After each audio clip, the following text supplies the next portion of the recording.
Good morning everyone. I am your Hindi teacher Satyabhama from happy कैमर school class.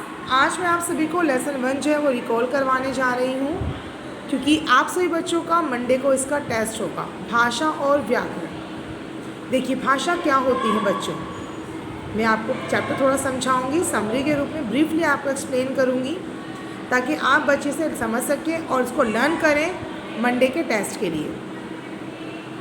भाषा और व्याकरण। भाषा होती है जो हम बोलते हैं या जो हम लिखते हैं। आपको पता है ना कि हमारी बहुत सारी भाषाएं हैं, हिंदी है, अंग्रेज़ी है, संस्कृत है, उर्दू है, तमिल, तेलुगु, मलयालम, बहुत सारी भाषाएं हम बोलते हैं और उनकी अपनी व्याकरण भी होती है। यानी कि भाषा क्या होती है? भावों तथा विचारों को व्यक्त करने तथा जानने के माध्यम को हम भाषा कहते हैं। यानी कि जब हमें कुछ कहना होता है, जब हमें अपनी बात बतानी होती है तो हम क्या करते हैं? हम उन्हें व्यक्त करते हैं। और व्यक्त कैसे करते हैं? उस समय हम भाषा का प्रयोग करते हैं अपनी बात को रखने के लिए। और भाषा के कितने रूप होते हैं बच्चों? 2 रूप होते हैं, लिखित या मौखिक। बच्चों सॉरी, या नहीं आएगा, लिखित और मौखिक। आप लोगों ने देखा होगा, आपको कभी कुछ कहना है तो आप क्या कहते हैं? मम्मा पानी दे दो, मैडम मुझे समझ में नहीं आया, मैम मुझे मैम क्या आप मुझे समझा दोगे, papa I want 10 rupees, can you give me, ma'am may I go to washroom. तो देखो आपने दोनों ही भाषाओं का प्रयोग करा, लेकिन किस लिए प्रयोग करा? क्योंकि आपको कुछ कहना था, आपके मन में जो विचार था, आपको कुछ चाहिए था, कहीं आप कुछ मांग रहे थे, तो आपने क्या करा? उस समय आपने दोनों भाषाओं का आपने दोनों भाषाओं का प्रयोग करा, हिंदी का भी और अंग्रेज़ी का भी। अब यहाँ पर आपको 2 पिक्चर दिखाई गई हैं। एक में तो क्या है कि एक में अध्यापक बोल रहे हैं कि भारत एक सुंदर देश है, तो ये क्या हुआ? मौखिक हुआ, क्योंकि ये आपके मुंह से बोल रहे हैं। मौखिक का अर्थ हो गया मुंह से बोलने वाला, मुंह से निकाले गए शब्द। अब ये है लिखित। लिखित का अर्थ होता है लिखना, यानी कि लिखे गए शब्द। भारत एक सुंदर देश है, दोनों ही जगह बात एक ही लिखी है, भारत सुंदर देश है, पर एक जगह वो बोलकर बच्चों को समझा रहे हैं और एक जगह लिखकर बच्चों को समझा रही हैं। तो इस तरीके से भाषा के कितने रूप हुए बच्चों? 2, मौखिक और लिखित।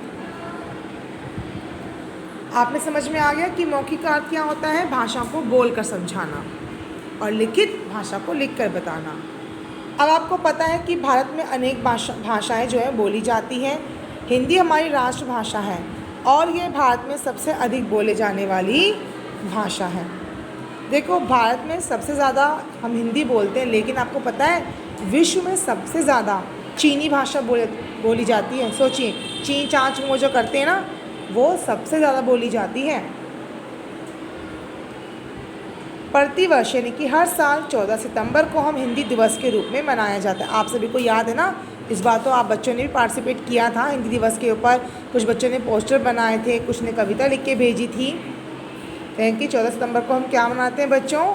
हिंदी दिवस। और हिंदी हमारी राष्ट्रभाषा है और यह भारत में सबसे अधिक बोले जाने वाली भाषा है। अब ये देखो, भारत में भाषाएं ये हैं जो कहाँ कहाँ बोली जाती हैं। आप देख सकते हैं हिंदी कितनी जगहों पर बोली जाती है। पंजाबी में है, बांग्ला पश्चिम बंगाल में है, उड़िया उड़ीसा में है, तमिल तमिलनाडु में है, कश्मीरी जो है जम्मू कश्मीर में बोली जाती है, असम में, मराठी महाराष्ट्र में, कन्नड़ भाषा कर्नाटक में बोली जाती है, कोंकणी गोवा में। तो इस तरीके से बहुत सारी ये जो भाषाएँ हैं, ये भाषाएं जो हैं अनेक राज्यों में बोली जाती हैं। हिंदी देखो कितने सारे राज्यों में बोली जाती हैं, बाकी सब कुछ जगह। ऐसी बात नहीं है, आजकल तो पंजाबी भी दिल्ली में भी देखने को मिलते हैं आपको। दिल्ली में भी लोग पंजाबी भाषा बोलते हैं। कहने का तात्पर्य ये है बच्चों कि आज के लोग जो हैं काम के सिलसिले में यहाँ वहाँ फैल चुके हैं, इसलिए भाषाएँ भी धीरे धीरे आपस में फैल रही हैं। ठीक है,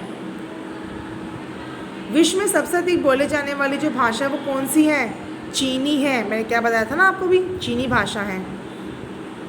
कुछ देशों की भाषाएं इस प्रकार है: जापान में जापानी, रूस में रूसी, चीन में चीनी, इंग्लैंड में अंग्रेज़ी, फ्रांस में फ्रांसीसी, भारत में हिंदी। ठीक है, अब हम बात करते हैं व्याकरण की। तो व्याकरण हमें भाषा के शुद्ध रूप का ज्ञान होता है। देखिए, व्याकरण का खास तौर से प्रयोग हम करते हैं लिखने के रूप में। जब भी हमें लिखित में लिखना होता है तो हमें उसके व्याकरण का ज्ञान होना बहुत ज़्यादा ज़रूरी है। आप समझ सकते हैं कि भाषा के शुद्ध रूप का ज्ञान ही हमें व्याकरण करवाता है। हम जिस भाषा को भी लिखते, पढ़ते, बोलते, सुनते हैं वह शुद्ध है या नहीं, इसका पता व्याकरण के द्वारा ही चलता है। व्याकरण भाषा के शुद्ध रूप को हमारे सामने प्रस्तुत करता है। देखो, व्याकरण एक शास्त्र, देखो शास्त्र एक व्याकरण है, ठीक है, लेकिन अगर हम इसे लिखें तो व्याकरण एक शास्त्र, यही सही शब्द होगा। यानी कि पहले क्या आएगी, पहले सब्जेक्ट आता है, यानी कि पहले क्या आएगा, पहले उद्देश्य, फिर विधेय आते हैं। तो बहुत सारे नियम होते हैं, कारकों का प्रयोग होता है, वर्तमान काल, भूतकाल है। ये सब कैसे पता चलते हैं बच्चों हमें, हमारी व्याकरण से। जैसे अब ये है व्याकरण एक शास्त्र है, तो ये वर्तमान काल का वाक्य हो गया ना। अब जैसे मैं ये कहूँ, मैं आप सभी को पढ़ा रही हूँ, तो क्या हो गया, वर्तमान काल हुआ ना। अब देखो, भाषा हुई हिंदी, कैसा रूप हुआ, मौखिक। ठीक है ना, तो देखा आपने, क्योंकि व्याकरण ही हमें क्या करवाता है, भाषा के शुद्ध रूप का ज्ञान कराता है। अब बात हम करते हैं लिपि की। अब जितनी भी भाषाएं हैं बच्चों, हर एक भाषा की अपनी अपनी लिपियां हैं। हिंदी की देवनागरिक है, देवनागरी है, संस्कृत की देवनागरी है। याद रखना, संस्कृत भाषा को हिंदी की जननी कहा जाता है। हिंदी भाषा संस्कृत में से ही निकली है। पंजाबी की गुरुमुखी है, उर्दू की फ़ारसी लिपि है, अंग्रेज़ी की रोमन लिपि है, जर्मन की रोमन लिपि है, फ्रेंच की रोमन है, मराठी की देवनागरी है। तो इस तरीके से ये भाषाओं की लिपियां हैं। अब देखिए, लिपि क्या होती है, किसी भाषा को लिखने के लिए कुछ संकेत या चिन्ह बनाए गए हैं, जिन्हें हम लिपि कहते हैं। लिपि क्या होते हैं, किसी भी भाषा के कोई भी चिन्ह या संकेत। अब बच्चों एक बात याद रखना, मैंने आपको ये पाठ इसलिए समझाया है क्योंकि मैं आपको जो टेस्ट दूंगी वो लेसन में से कहीं से भी कुछ भी दे दूंगी। इसलिए आप सब बच्चों को सारी लिपियाँ, देशों की भाषाएं, आपको ये सभी चीज़ें लर्न कर आपको ध्यान से पढ़नी है। याद रखिएगा, मंडे को आप सभी का टेस्ट होगा लेसन 1 का, हिंदी ग्रामर की बुक में से। Thank you.